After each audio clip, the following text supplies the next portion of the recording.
नमस्कार दोस्तों, स्वागत है आप सभी का आपके अपने YouTube channel online study DK में। और आज हम देखने वाले यहाँ पर सीटेट ऑनलाइन एग्जाम में पूछे गए विज्ञान के प्रश्न। आप लोगों के बहुत से कमेंट्स आ रहे थे कि सर विज्ञान, गणित और सामाजिक विज्ञान के क्वेश्चन भी लेके आइए। तो देखिए, क्वेश्चन हम लेकर आ रहे हैं और हमारी पूरी कोशिश रहेगी कि आपको लगभग सभी प्रकार के विषय से संबंधित क्वेश्चन उपलब्ध करवा दिए जाएंगे जब तक एग्जाम स्टार्ट ना हो तब तक। तो यहाँ पर हम बात करने वाले हैं आज के विज्ञान में पूछे गए यहाँ पर प्रश्न। देखिए, ये जो प्रश्न है विज्ञान के, ये पेपर सेकंड के लिए है और उसमें गणित विषय वाले यानी कि जिनका ग्रेजुएशन में सब्जेक्ट जो मैथ्स था और बायो था, उन लोगों के लिए ये क्वेश्चन है, क्योंकि यहाँ पर मैथ्स और साइंस दोनों ही विषय उन दोनों के लिए जरूरी होते हैं। तो आज की इस वीडियो में हमने सिर्फ विज्ञान के क्वेश्चन शामिल किए हैं और गणित के वीडियो के लिए हम अलग से वीडियो देंगे उसके प्रश्नों के लिए, क्योंकि दोनों का मिश्रण यानी कि दोनों को एक साथ देखना बहुत लंबा टाइम इसमें हो जाता है। तो यहाँ पर आज हम सिर्फ विज्ञान के क्वेश्चन देखने वाले हैं, गणित के क्वेश्चन आपको जल्द ही मिल जाएंगे। चलिए बढ़ते हैं फर्स्ट क्वेश्चन की ओर। सबसे फर्स्ट क्वेश्चन यहाँ पर आता है। देखिए, एक पदार्थ है एम और यहाँ पर उस पदार्थ का नाम नहीं दे रखा है, केवल एम से उसको यहाँ पर प्रदर्शित किया गया है। एम को चम्मच में गर्म करके तुरंत एक गैस के मर्तबान में रख दिया जाता है और थोड़ी मात्रा में पानी मर्तबान में डाला गया है और घोल का नीले लिटमस पेपर से परीक्षण किया गया तो कागज का रंग लाल हो गया। तो यहाँ पर पदार्थ एम निम्न में से कौन सा हो सकता है?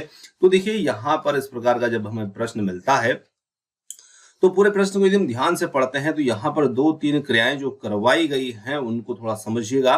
देखिए, पदार्थ लिया गया है और पदार्थ को चम्मच में गर्म किया गया है, ठीक है ना। तो सबसे पहले यहाँ पर हम मान लीजिए पदार्थ ले लेते हैं एम, और जब हम इस पदार्थ को यहाँ पर गर्म करेंगे और गर्म करने के साथ साथ फिर इसके अंदर हमने पानी इसके अंदर थोड़ा सा ऐड किया, तो यहाँ पर फिर इसका जो मिश्रण बना उस मिश्रण का हमने नीले लिटमस पेपर से परीक्षण किया तो नीला लिटमस पेपर यहाँ पर लाल हो गया। तो देखिए, नीला लिटमस पेपर कब लाल होता है? जब अम्ल की क्रिया उससे होती है।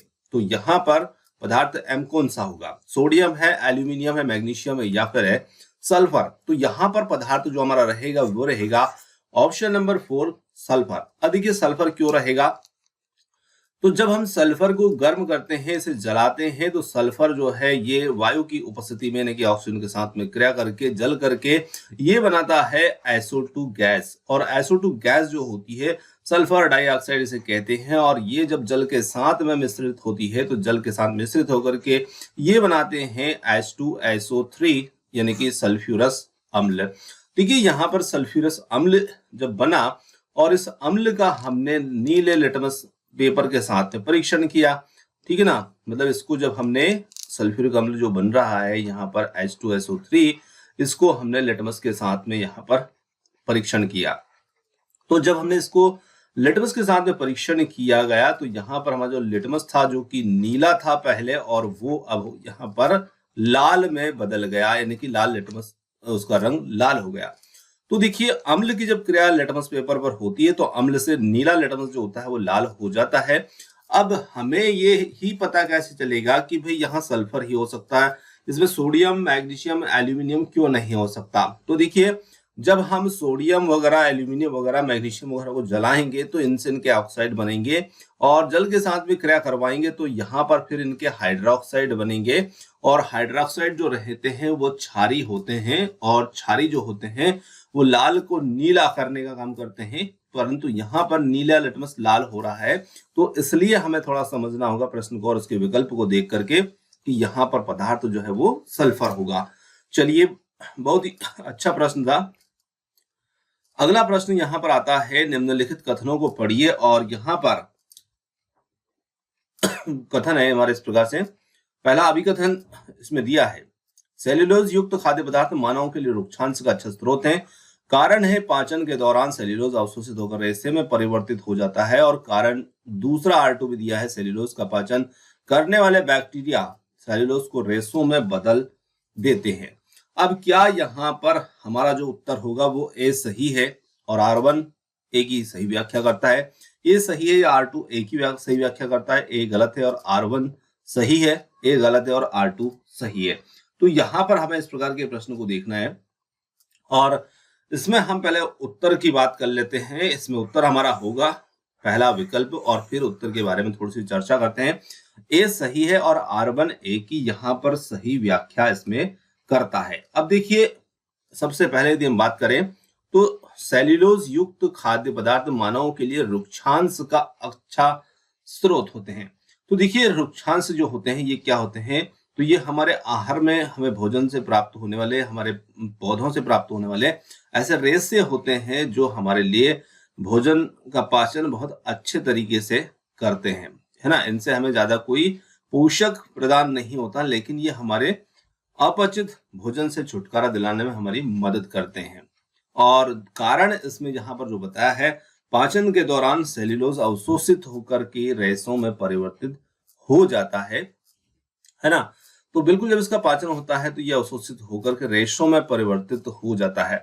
अब सेल्यूलोज का पाचन करने वाले बैक्टीरिया सेल्यूलोज को रेशों में बदल देते हैं। अब देखिए, मानव की बात यदि की जा रही है तो मानव के अंदर जो सेल्यूलोज होता है उसका पाचन, ये सेल्यूलोज एक प्रकार का पदार्थ है जो कि खास करके पादपों में रहेगा और उनका जो पाचन होता है वो दूसरे जंतु जो होते हैं उनके अंदर बहुत बेहतर तरीके से होता है, क्योंकि उसका पाचन करने के लिए वहां पर उनके पास में बैक्टीरिया जो होते हैं वो पाए जाते हैं, है ना। जैसे कि कुछ पशु हुए, गाय भैंस वगैरह हुए, हमारे अंदर पूरी तरीके से इसका पाचन यहाँ पर नहीं होता है, यानी कि मानव जो होता है वो सेल्यूलोज को नहीं पचा सकते हैं, क्योंकि उसमें ना तो ऐसे कुछ एंजाइम्स पाए जाते हैं जो सेल्यूलोज का पाचन कर सके, है ना।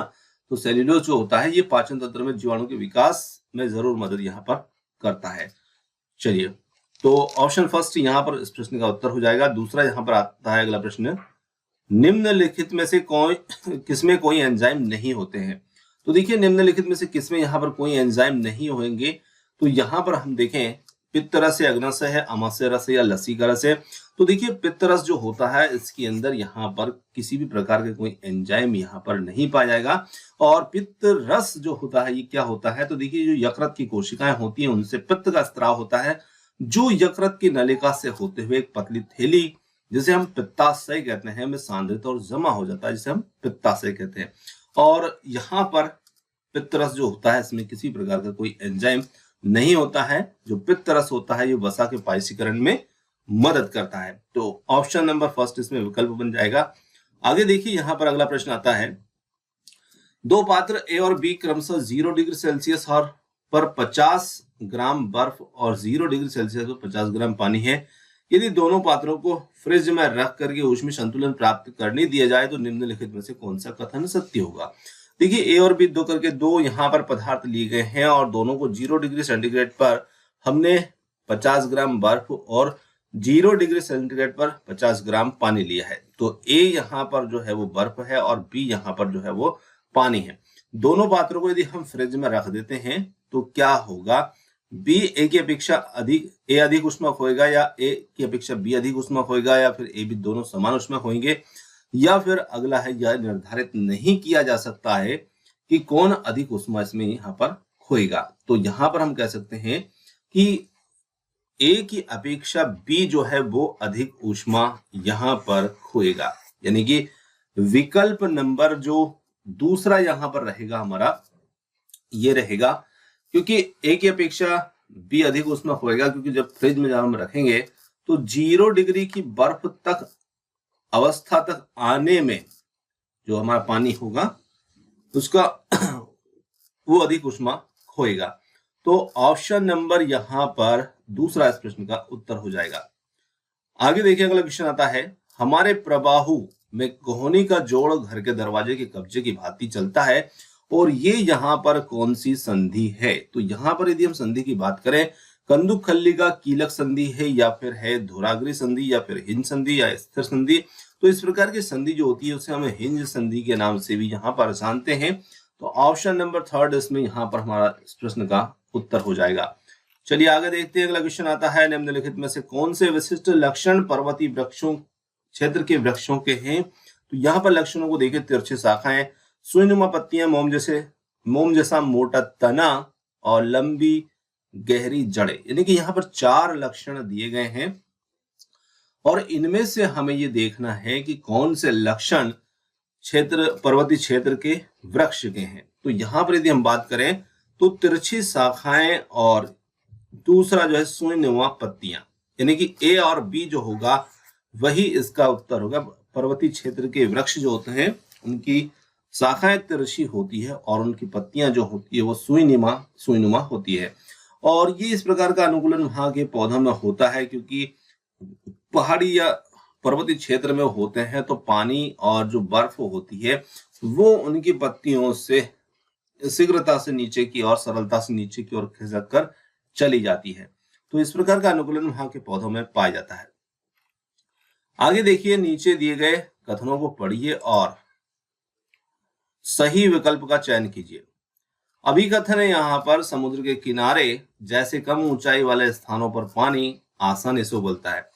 और कारण दिया है, कम ऊंचाई वाले स्थानों पर वायुमंडलीय दबाव जो होता है ये कम होता है। तो क्या यहाँ पर उत्तर जो है वो कौन सा, इसमें हमारा उत्तर जो है वो सही बनेगा। अभिकथन और कारण दोनों सही हैं और कारण अभिकथन की सही व्याख्या करता है। और दूसरा है, अभिकथन और कारण दोनों सही हैं और कारण अभिकथन की सही व्याख्या नहीं करता है।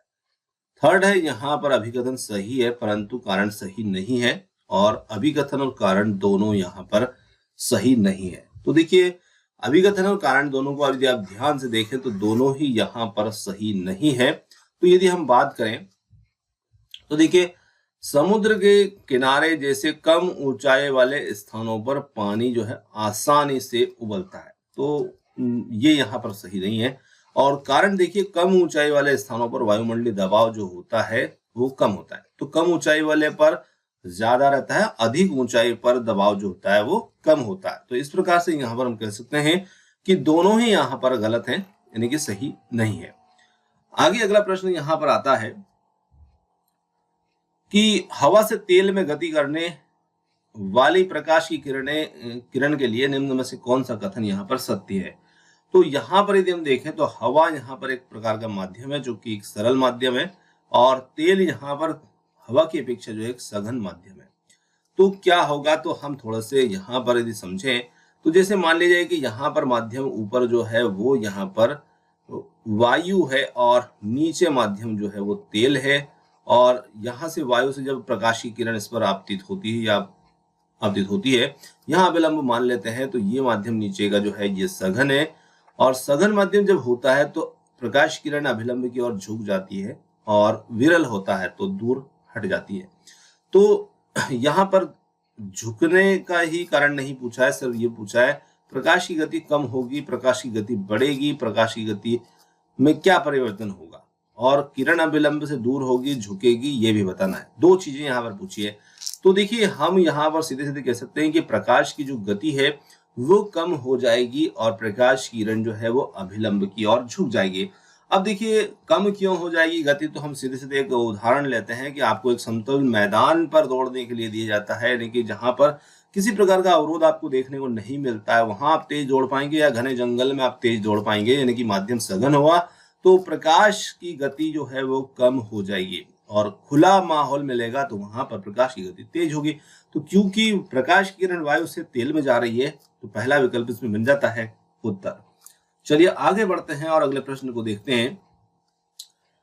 अगला प्रश्न आता है, यहाँ पर निम्नलिखित में से कौन सा संपर्क बलों का समुच्चय का घोतक है। तो संपर्क बल का मतलब होता है जब बल और बल लगने वाली जो सतह होती है वो आपस में संपर्क में रहती है तो वो हमारा संपर्क बल के रूप में रहता है। और इसमें कौन कौन से रहेंगे, तो यहाँ पर देखिए, स्थिर वैद्युत बल है, घर्षण बल है, चुंबकीय बल, मांसपेशी घर्षण, गुरुत्वाकर्षण, मांसपेशी बल, घर्षण बल।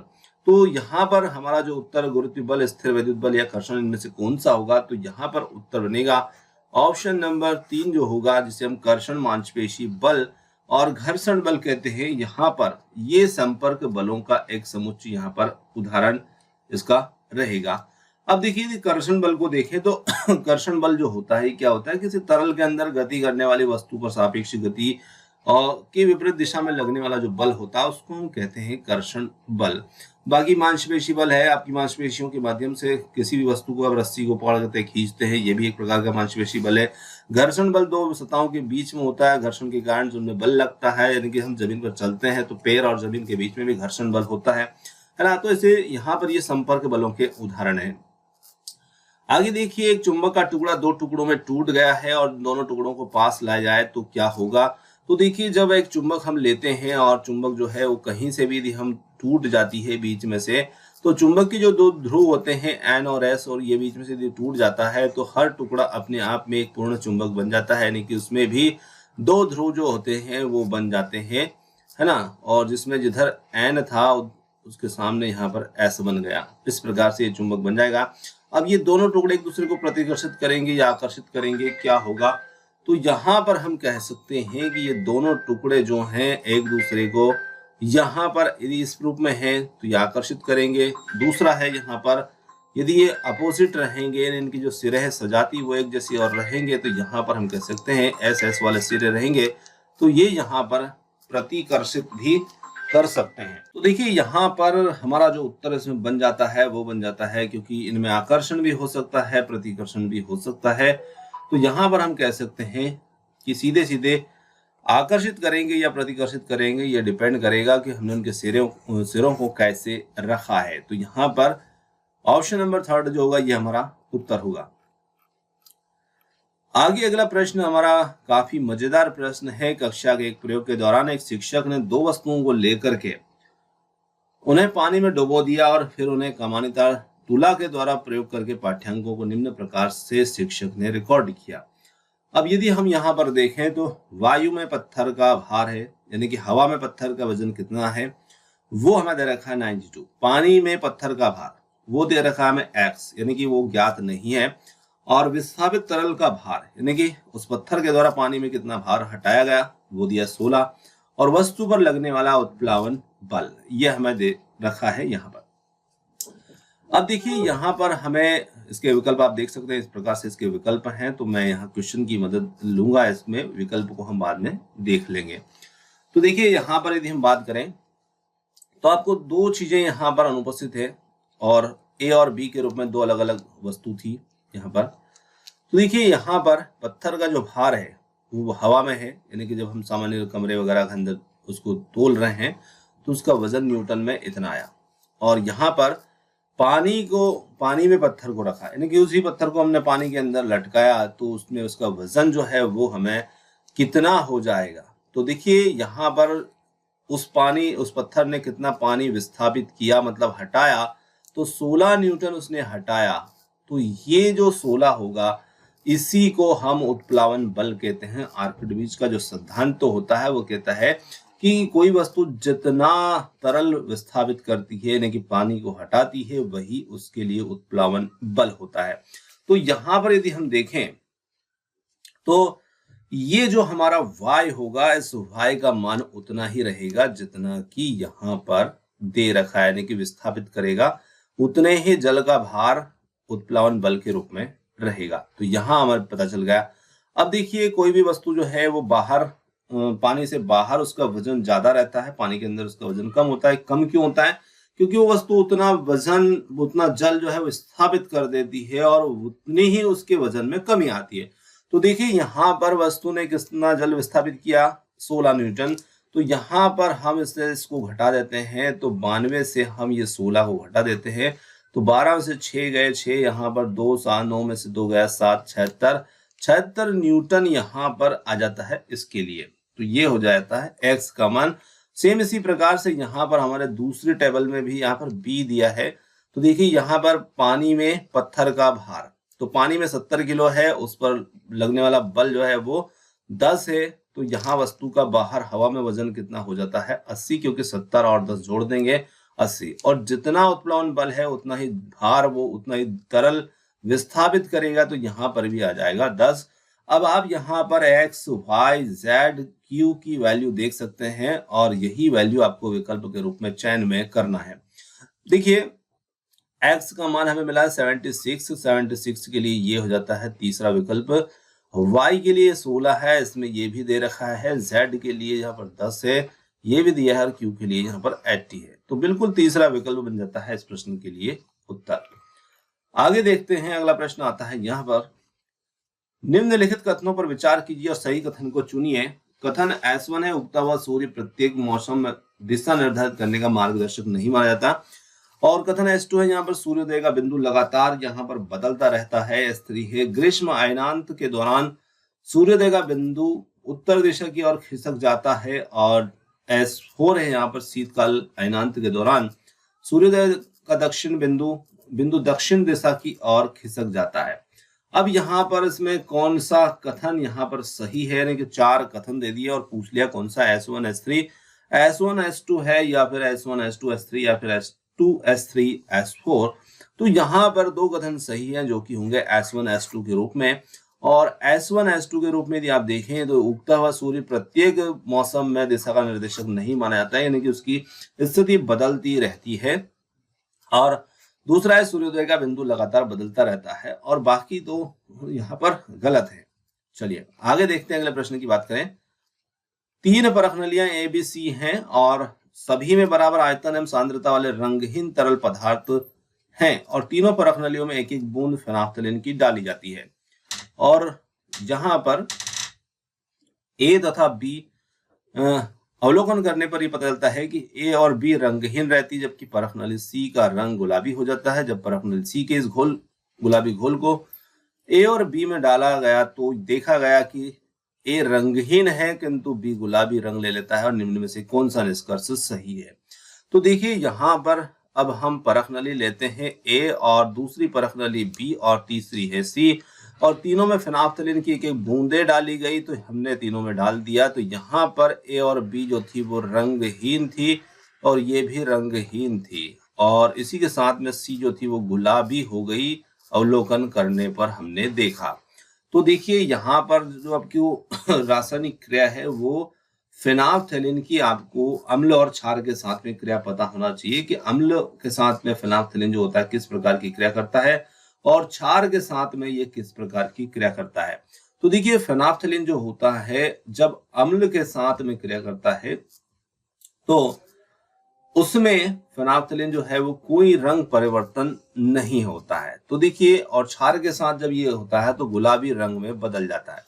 तो देखिए निश्चित रूप से यहाँ पर ये क्षार हुआ, क्योंकि फेनाफ्थलीन यहाँ पर गुलाबी रंग दे रहा है, और ये अम्ल हुआ और ये भी अम्ल हुआ। अब अम्ल 2 प्रकार के हो सकते हैं, मतलब प्रबल और दुर्बल भी हो सकते हैं, क्योंकि हमारा क्वेश्चन यहाँ पर तनु अम्ल और प्रबल अम्ल, सांद्र अम्ल के रूप में यहाँ पर विकल्प हमारे दे रखे हैं। तो देखिए हमने ये तो देखा कि C गुलाबी हो चुकी थी यहाँ पर, परंतु क्या है कि C को जब हमने B के अंदर मिला दिया था, है ना, तो देखिए यहाँ पर क्षार प्लस हम अम्ल मिला रहे हैं। तो क्षार प्लस अम्ल जब मिलाया तो B का रंग भी यहाँ पर गुलाबी हो गया। अब ये नई बात हमें समझना है कि आखिर ऐसा कैसे हुआ। तो देखिए पहले तो उसका रंग रंगहीन था, बाद में गुलाबी हो गया। तो देखिए क्षार जो था, जब क्षार की क्रिया हम यहाँ पर एक तनु अम्ल से इसकी क्रिया को करवाते हैं, यानी कि क्षार जो होता है ये जब तनु अम्ल के साथ में क्रिया करता है तो उस स्थिति में क्या होता है। तो इनकी अलग अलग क्रियाएं होती है। जैसे हमने क्षार लिया, और यदि वो क्षार हमारा, मैं थोड़ी सी यहाँ पर लिख देता हूं, जैसे कि हमने प्रबल क्षार लिया और तनु अम्ल लिया, ठीक है ना, तो आपका जो मिश्रण इनका बनेगा, इनका जो घोल बनेगा वो किस प्रकार का बनेगा। तो निश्चित रूप से यहां पर जो घोल बनता है वो एक अम्लीय घोल बनेगा, ठीक है ना, सॉरी क्षारीय घोल बनेगा, अम्लीय नहीं, क्षारीय घोल बनेगा। ये हमारा क्षारीय घोल बनेगा जिसकी प्रबलता है, देखिए प्रबलता किसकी है, क्षार की। अम्ल कैसा है, तनु, तो घोल कैसा हो जाएगा, क्षारीय। और क्षार के साथ में फेनाफ्थलीन गुलाबी रंग देता है। तो इस प्रकार से B भी रंगीन हो गई थी। अब A रंगहीन ही रही, क्यों? क्योंकि यहाँ पर जो अम्ल था वो कैसा था, वो सांद्र अम्ल था, और सांद्र अम्ल के साथ में फेनाफ्थलीन जो होता है वो रंगहीन रहता है, तनु अम्ल के साथ में रंगहीन रहता है, और क्षार के साथ में ये गुलाबी रंग देता है। तो अब देखिए सांद्र अम्ल, तनु अम्ल और यहाँ पर जो सी वाला है प्रबल क्षार। तो यहाँ पर उत्तर इस प्रश्न के लिए हमारा जो बनेगा वो इसमें बनेगा विकल्प नंबर 3, जो कि होगा ए सांद्र अम्ल है, बी तनु अम्ल है और सी सांद्र क्षार है। तो तीसरा विकल्प यहाँ पर बन जाएगा इस प्रश्न के लिए उत्तर। आगे देखते हैं निम्नलिखित में से कौन सा युग्म एसिड बेस इंडिकेटर यानी कि अम्ल क्षार के संकेत के रूप में उपयोग में लाया जाता है। काफी प्रश्न इस टॉपिक से बनते हैं अम्ल क्षार से। तो यहाँ पर यदि हम विकल्पों को देखें तो लाल बंद गोभी का पत्ता, हल्दी, तो आप 10th क्लास के साइंस में इन चीजों को देख चुके हैं, आपको ध्यान होगा। तो लाल बंद गोभी का पत्ता और हल्दी बेस इंडिकेटर यानी कि अम्ल क्षार संकेतक के रूप में उपयोग में लाए जाते हैं। तो पहला ही विकल्प यहाँ पर उत्तर होगा। आगे देखिए, रीता किसी पात्र में अचार रखना चाहती है, इसके लिए सबसे अच्छा पात्र कौन सा होगा? एल्यूमिनियम, कांच, तांबा या पीतल का? तो कांच का बर्तन यहाँ पर सबसे उपयुक्त होगा, क्योंकि बाकी अन्य यहाँ पर धातुएं हैं और धातुओं जब हम अचार को मिलाते हैं, नींबू का है, आम का है, तो उनके अंदर जो अम्ल की मात्रा होती है उनसे ये पात्र जो है वो खराब हो सकते हैं और अचार यहाँ पर जो है प्रभावित इनसे हो सकता है। चलिए आगे देखते हैं, किसी घाव की अत्यधिक रक्तस्राव में किस विटामिन की कमी हो सकती है? तो किसी घाव से अत्यधिक रक्तस्राव निम्न में से किस विटामिन की कमी से होता है? तो विटामिन के की जब कमी हो जाती है तो शरीर में रक्तस्राव अधिक होता है। तो यहाँ पर फोर्थ विकल्प इस प्रश्न के लिए उत्तर हो जाएगा। आगे बढ़ते हैं, अगले प्रश्न की बात करें। निम्न में से कौन सा कथन विज्ञान के नियमों की सटीक व्याख्या करता है? विज्ञान के नियम दर्शनीय परिघटनाओं में आपसी संबंधों की व्याख्या है। विज्ञान के नियम विज्ञान के प्रबल सिद्धांतों का निष्कर्ष है। और थर्ड है, विज्ञान के नियमों का स्तर वैज्ञानिक सिद्धांतों के स्तर से ऊंचा है। फोर्थ है, विज्ञान के नियमों की तुलना में विज्ञान के सिद्धांत विज्ञान के अधिक तर्क संगत निष्कर्ष है। तो पहला ही विकल्प बनेगा, विज्ञान के नियम दर्शनीय परिघटनाओं में आपसी संबंधों की व्याख्या है। ये कथन विज्ञान के नियमों की सटीक व्याख्या है। चलिए आगे बढ़ते हैं। एक शिक्षिका ने अपनी 7वीं कक्षा के छात्रों से निम्नलिखित प्रश्न पूछती है, कौन अधिक भारी, 1 किलो रुई या 1 किलो लोहा? वह पाती है कि कई छात्र मानते हैं 1 किलो लोहा 1 किलो रुई से अधिक भारी है। इस विचार को संबोधित करने के लिए निम्न में से कौन सी रणनीति सबसे कम मददगार होगी? तो देखिए, यहाँ पर जो सबसे कम मददगार होगी वो देखना है। अब 7वीं कक्षा के बच्चे हैं, तो यहाँ पर पहला विकल्प कहता है कि घनत्व की संकल्पना की परिभाषा देना। दूसरा है, तुला द्वारा दोनों की समतुल्यता प्रदर्शन करना। विभिन्न आकार के रुई के गोलों और लोहे के टुकड़ों गुटकों को हस्त प्रयोग करने और तोलने का अवसर देना। भारीपन और घनत्व के बीच अंतर की व्याख्या करना। तो पहला विकल्प घनत्व की संकल्पना की परिभाषा देना सिर्फ काफी नहीं रहेगा, बाकी तीनों विकल्प यहाँ पर बहुत अच्छे हैं जो कि विद्यार्थी को समझने में मदद करेंगे। पहला ही विकल्प इसमें कमजोर था। आगे बढ़ते हैं। शोध बताते हैं कि बच्चे औपचारिक विज्ञान अध्ययन में ऐसी कई पूर्व विचार लेकर आते हैं जो वैज्ञानिक व्याख्याओं से मेल नहीं खाते। निम्नलिखित में से क्या इन विचारों के संदर्भ में सही नहीं है? तो यहाँ पर जो सही नहीं है वो हमें देखना है। ये रोजमर्रा के अनुभवों के आधार पर बनते हैं या आसानी से बदले जा सकते हैं और ये बच्चों के विद्यालय अधिगम पर प्रभाव डालते हैं, वयस्क भी ये विचार रख सकते हैं। तो देखिए, वैज्ञानिक व्याख्याओं से जो मेल नहीं खाते हैं औपचारिक विज्ञान के अध्ययन में ऐसे बच्चे पूर्व विचार लेकर आते हैं, तो ये क्या इन विचारों के संदर्भ में सही नहीं है? ये आसानी से बदले जा सकते हैं, ये यहाँ पर इसमें सही नहीं होगा। चलिए आगे देखते हैं। अगला क्वेश्चन आता है, सामाजिक संरचना के अनुसार विद्यार्थियों में विज्ञान की एक अर्थपूर्ण समझ बनाने के लिए कौन सी योजना सबसे निर्णायक शिक्षण योजना यहाँ पर रहेगी? तो विद्यार्थियों के लिए क्रियाकलाप संदर्शिका का उपयोग करके क्रियाकलाप को बारंबार आयोजित करना, विद्यार्थियों को वैज्ञानिक विचारों का निर्देशन करते हुए मॉडल बनाने के लिए कहना, और थर्ड है, बड़ी संख्या में संख्यात्मक प्रश्नों को हल करने के लिए विद्यार्थियों को उत्साहित करना। फोर्थ है, विज्ञान विषय में बोलने, सोचने, बहस करने और लिखने के लिए विद्यार्थियों की मदद करना। तो देखिए, जो अर्थपूर्ण समझ बनाने के लिए सबसे निर्णायक शिक्षण योजना हमारे लिए रहेगी वो रहेगी विज्ञान के विषय में बोलने, सोचने, बहस करने और लिखने के लिए विद्यार्थियों की मदद करना।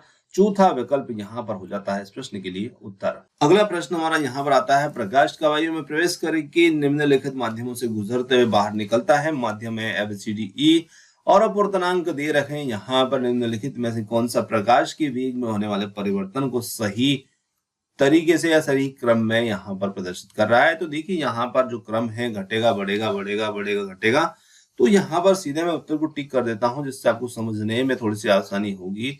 तो यहाँ पर जो सही क्रम हमारा रहेगा वो इसमें रहेगा ऑप्शन नंबर फर्स्ट, घटेगा बढ़ेगा घटेगा बढ़ेगा घटेगा और बढ़ेगा। अब ये क्रम यहाँ पर आप लागू करके देख सकते हैं। तो जैसे ही प्रकाश 1.5 वाले से इसमें आता है तो यहाँ प्रकाश का वेग जो है इस माध्यम में कम हो जाता है, यानी कि इसमें घट जाता है आकर के, फिर यहाँ पर से इसमें जाता है तो बढ़ जाता है। तो इस प्रकार से ये यहाँ पर रहेगा। तो आपको यहाँ पर जो अपवर्तनांक है, माध्यम है, इनकी आपकी थोड़ी सी जानकारी इसमें रखनी होगी कि कौन से माध्यम में, किस अपवर्तनांक वाले माध्यम में प्रकाश जाने पर उसके वेग में क्या परिवर्तन आता है, तो उसको लागू यहाँ पर आप कर सकते हैं। चलिए, मानव में श्वास लेते समय अंतःश्वसन की प्रक्रिया को स्पष्ट करने के लिए क्या सही उत्तर यहाँ पर होगा? वायु अंदर जाती, पसलियां अंदर को आती है तो डायफ्राम नीचे को जाता है, वायु बाहर निकलती है, पसलियां बाहर आती है, डायफ्राम ऊपर की ओर होता है। चारों विकल्प में बातों को लगभग वहीं पर आसपास घुमाया है। तो यहाँ पर यदि हम उत्तर की बात करें तो इसमें हमारा जो उत्तर बन जाता है वो बन जाता है ऑप्शन नंबर फोर्थ, जो कि होगा जब वायु अंदर जाती है पसलियां बाहर को आती है तथा डायफ्राम नीचे जाता है। ये यहाँ पर अंतःश्वसन प्रक्रिया को स्पष्ट करने के लिए इसमें सही उत्तर रहेगा। अगला है ए रुधिर वाले वर्ग वाले पुरुष का विवाह बी रुधिर वर्ग वाली महिला से होता है तो उनके पुत्र पुत्री के रुधिर का क्या वर्ग यहाँ पर हो सकता है? तो यहाँ पर यदि हम उनके बात करें रुधिर वर्ग की, तो देखिए केवल बी यहाँ पर था, वो मिट गया है। ए और बी या फिर या तो ए बी ओ या फिर ए बी, तो बिल्कुल यहाँ पर या तो उनका पुत्र पुत्री का ए बी ओ अथवा ए बी यहाँ पर रुधिर वर्ग हो सकता है ना। चलिए आगे देखिए, नीचे दिए गए कथनों को पढ़िए, सही विकल्प का चयन कीजिए। अभी कथन दिए हैं, कारण दिए हैं, मेज पर हल्के से आघात किए जाने की तुलना में हमें अधिक प्रबल आवाज सुनाई देती है और जब हम जोर से आघात करते हैं, मतलब धीरे से आघात करेंगे तो धीरे आवाज सुनाई देगी और जोर से आघात करेंगे तो जोर से सुनाई देगी। कारण दिया है R1 प्रबल ध्वनि अधिक दूरी तय कर सकती है क्योंकि वह अधिक ऊर्जा से संबंधित है। कारण R2 है प्रबल ध्वनि की आवृत्ति धीमी ध्वनि से अधिक होती है। अब इसके लिए ये कारण यहाँ पर कौन कौन से सही है गलत है, तो वही R1 सही है, R2 सही है, उसी प्रकार का क्रम फिर इसमें यहाँ पर से दोहराया गया है। तो चलिए देखें, केवल R1 सही है और ए की सही व्याख्या करता है। अब R1 को समझ लीजिए, अब केवल प्रबल ध्वनि अधिक दूरी तय कर सकती क्योंकि वह अधिक ऊर्जा से संबंधित है, दूसरा यहाँ पर गलत है ना, और R1 सही है और ए की सही व्याख्या भी वो करता है। चलिए आगे देखिए, विज्ञान के विद्यार्थियों के दृष्टिकोण विचारों का मूल्यांकन करने में निम्न में से क्या सबसे कम मददगार होगा? तो यहाँ पर सबसे कम मददगार जो होगा उसे हमें इसमें देखना है, और सबसे कम के लिए यहाँ पर विद्यार्थियों के लिए प्रदर्शनी चार्ट पोस्टर बनाने के लिए कहना है ना, और हम यहाँ पर विद्यार्थियों के दृष्टिकोण के विचारों का मूल्यांकन करने की बात कर रहे हैं। तो विद्यार्थियों को प्रदर्शनी के लिए चार्ट पोस्टर बनाने के लिए कहना, या विद्यार्थियों से एक एक करके प्रश्न पूछना, गहनता से विद्यार्थियों का साक्षात्कार करना और विद्यार्थियों को अपने विचारों को नक्शे रेखा चित्र अवधारणाओं के द्वारा व्यक्त करने के लिए कहना। तो देखिए, प्रदर्शनी के लिए चार्ट पोस्टर तैयार करने के लिए कहना, ये मूल्यांकन करने में सबसे कम मददगार रहेगा। आगे आता है, विज्ञान में परिकल्पना परीक्षण के लिए निम्न में से क्या उपयुक्त है? अवलोकन, प्रयोग, सामूहिक चर्चा, समस्या समाधान। तो यहाँ पर यदि हम बात करें तो इसमें विज्ञान परिकल्पना परीक्षण के लिए जो सबसे उपयुक्त यहाँ पर रहेगा वो रहेगा प्रयोग करना। ऑप्शन नंबर सेकंड होगा इस प्रश्न के लिए उत्तर। चलिए आगे बढ़ते हैं और अगले प्रश्न को समझते हैं। अगला प्रश्न आता है, एक विद्यार्थी कहता है कि आटे और नमक जैसे पदार्थ द्रव पदार्थ हैं क्योंकि ये जिस पात्र में जाते हैं उसी का आकार ले लेते हैं। विद्यार्थी के इस दावे पर आपका क्या प्रत्युत्तर होगा? एक द्रव का पदार्थ का कोई निश्चित आकार नहीं होता, और जिस पात्र में डाला जाता है उसी का आकार ले लेता है, इसीलिए नमक और आटा द्रव पदार्थ है। दूसरा है, ये ठोस है, चाहे आटे या नमक के कण छोटे हो, छोटे कणों की संपूर्ण मात्रा का कोई नियत आकार ना हो, लेकिन हर एकल कण होता है। तो यहाँ पर देखिए हमारा क्या उत्तर रहेगा विद्यार्थी के इस पर? तो बिल्कुल हम यहाँ पर कह सकते हैं कि ये ठोस ही है, चाहे आटे या नमक के कण छोटे हों और उसकी संपूर्ण मात्रा का कोई नियत आकार ना हो, है ना, लेकिन हर एकल कण होता है। तो यहाँ पर बिल्कुल दूसरा कथन हम कह सकते हैं विद्यार्थियों को। चलिए आगे देखते हैं अगला कथन। यहाँ पर आता है प्रश्न हमारा, निम्नलिखित में से कौन सी रणनीति प्रकाश के प्रकीर्णन की अवधारणा पर यहाँ पर स्पष्ट सार्थक स्पष्टीकरण प्रदान कर सकती है। प्रकाश के प्रकीर्णन को दर्शाने वाला चार्ट, प्रकाश के प्रकीर्णन को दर्शाने वाला एनिमेटेड चलचित्र, शिक्षार्थियों के द्वारा कोलाइडल विलयन पर प्रकाश का प्रकीर्णन का अवलोकन, या फोर्थ है प्रकाश के प्रकीर्णन पर फोकस समूह चर्चा। तो यहाँ पर हम कह सकते हैं कि जो सार्थक स्पष्टीकरण प्रदान करेगा यहाँ पर वो होगा शिक्षार्थियों के द्वारा कोलाइडल विलयन पर प्रकाश का प्रकीर्णन। जब बच्चों को हम दिखाएंगे, प्रयोग के द्वारा समझा सकते हैं, तो निश्चित रूप से ये यहाँ पर एक सार्थक रणनीति हमारी रहेगी।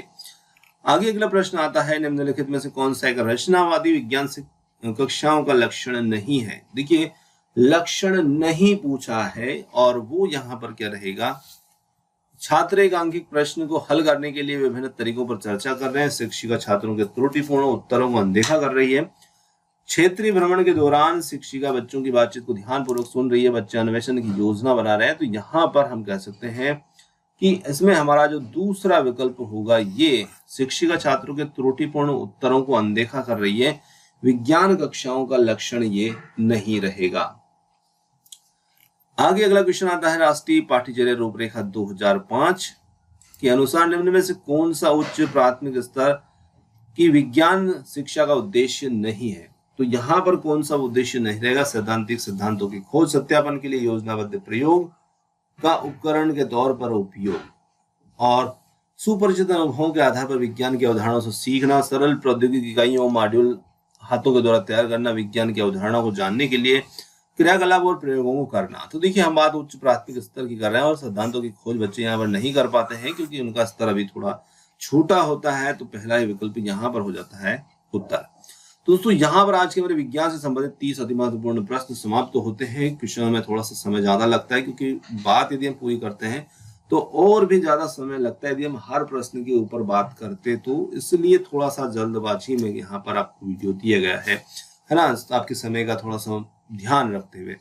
तो क्वेश्चन आपको कैसे लगे कमेंट्स करके जरूर बताइएगा। वीडियो पसंद आया तो वीडियो को लाइक शेयर, चैनल को सब्सक्राइब कीजिएगा, और आपने जो समय दिया उसके लिए बहुत बहुत धन्यवाद। Thanks for watching. मिलते हैं जल्दी ही एक और नए किसी वीडियो के साथ। धन्यवाद।